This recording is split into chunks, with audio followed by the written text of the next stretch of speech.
Hi Matty, great session on Saturday.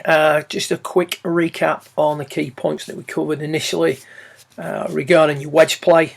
We talked about how you can sort of stand or tend to stand relatively close to the butt end of the golf club. We're trying to get ourselves a little bit more room in the swing on the right. But that's not really the main thing we discussed. We touched on that in your long game. I'd like to see you give yourself a little bit more room, raise the handle of the club a little bit so it sits more on that red line. That's going to make it easier for you to create the inward path of the hands that we're looking at on the right when we improve your pitching, and also help shallow out things, or potentially help shallow out things in regards to the overall movement. So handle pretty low, very open with the stance on the left hand side. Something that you sort of worked on, trying to get the path going to the left, the face is pointing at the target. The issue I've got with that is, with such a lofted club, we're going to struggle to tilt the axis of the golf ball. So any tilting is going to be negligible. We're going to hit pretty straight shots when we pitch. We don't want to be seeing the ball curve a tremendous amount. We're just trying to get the ball to go in the general direction of the swing. In this instance, we were getting the occasional shank. We were certainly getting the club too much on the outside, hitting the pulls, etc., and getting a little bit steep as well, which is a byproduct of both of those, digging the leading edge in the ground. So we had a situation where we couldn't really make a move back in an appropriate manner. The right leg has to straighten. I'll move out of the way, really. I mean, the right hip just pops behind you pretty early. Hands elevate too fast, especially considering that you've not got a dramatic amount of wrist hinge there, or right arm flex. There's a lot of upward going in that swing early. We get above the plane line ever so slightly, which again, on such a long or such a short shot, we shouldn't see the butt of the club popping above that line. And then we just get the club coming in a little bit too straight, a little bit too steep.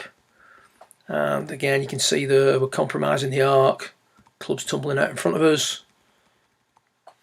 Pulls, nasty ones to the right when we really do it, excessive amount. Exposing the leading edge of the club to the back, to the ground too much, coming in quite steep and a little bit outside the line. So the first thing we've asked you to do here is draw the right foot back and feel like you're going to hit some draw shots. And remember, we've no real preference between someone trying to feel like they're drawing the wedges or fading the wedges. It would depend on the individual. In your case, we need to shallow things out. We need to square the stance up.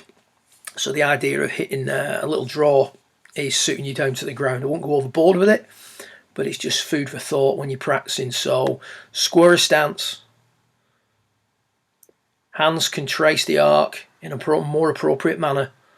The movement of the right hip and the right knee doesn't look as excessive. Again, a little bit more room and the handle a little bit higher. There'd be more room for the hands and the arms to swing in. But you can see now, because we've got a shorter swing, less flexing of the right arm, the club now is in a deeper position. We wouldn't want to see it on that yellow line at that point.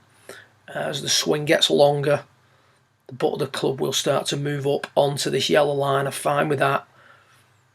Club now can come in on a completely different path and trajectory than it was before. Shallower. Club staying inside.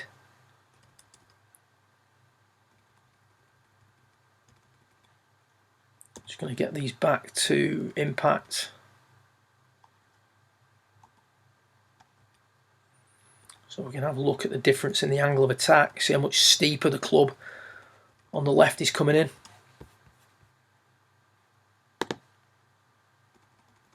Versus the club on the right. Much shallower.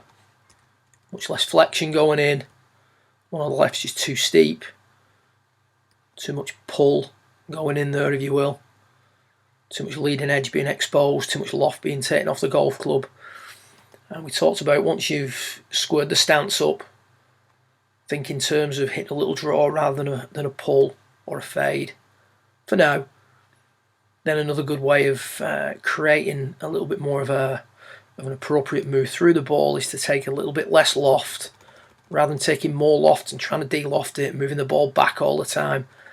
Take a little bit less loft so that we have to maintain that loft through the hit. So maybe sort of play your 56 degree shots with your 52 degree wedge for a short period, so that you have to soften the club face up, create the loft that you want. Remember, the number on the bottom of the club is not that appropriate. Really, I mean, it's just a case of if we need 56, we can create it a number of ways. Then we've got to maintain it through the hit. Get the shaft not leaning as far forward at impact. And we can start to engage the bounce on the golf club and shallow out the angle of descent, as we see here. So that was the pitching that we talked about. And what I'd like to do now is take a little look at the long game pointers that we discussed. So in the long game, the setup on the left now is you giving yourself a little bit more room, feeling like you're reaching for the ball a little bit more. You can see that's far from the case. The hands ideally would hang beneath. Try that one again, I beg your pardon. Hang beneath the shoulders.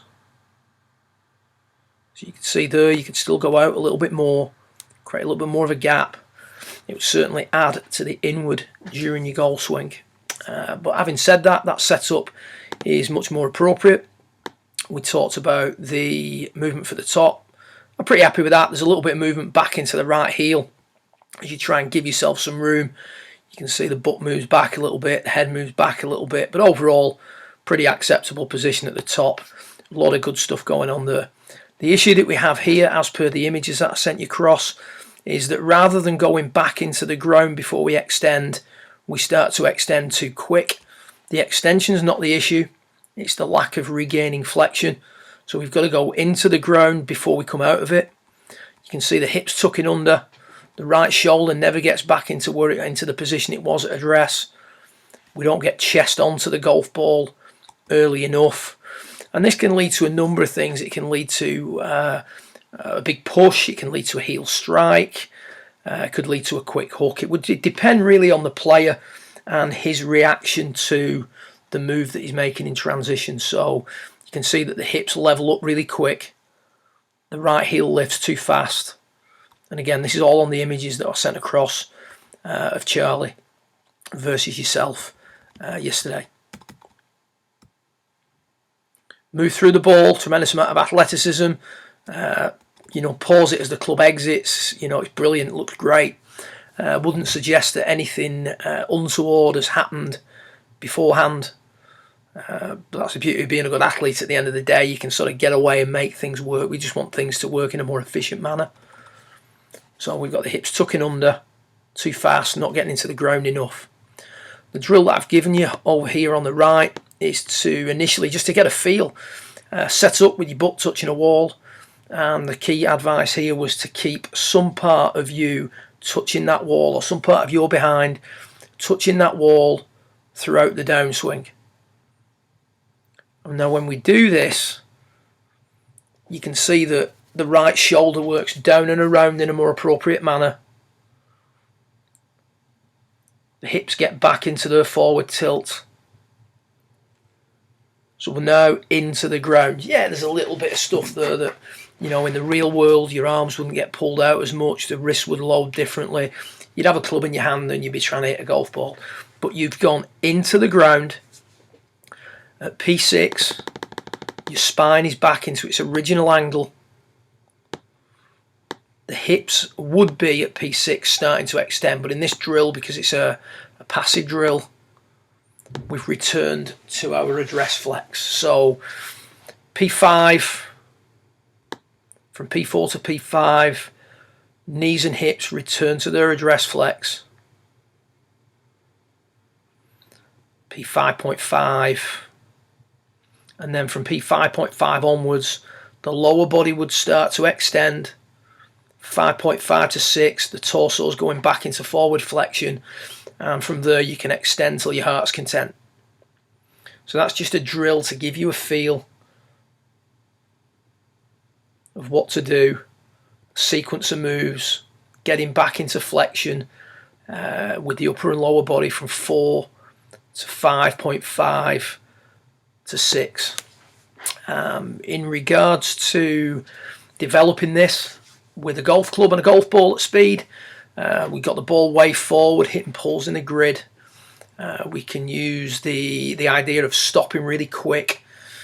We can use the drill hitting driver off the deck. There's a number of things we can do, but I think first and foremost, it's getting your head around the sequence of moves required, the feeling of going into the ground before we come out of the ground. It's far from, way off. There's a lot of good things in there.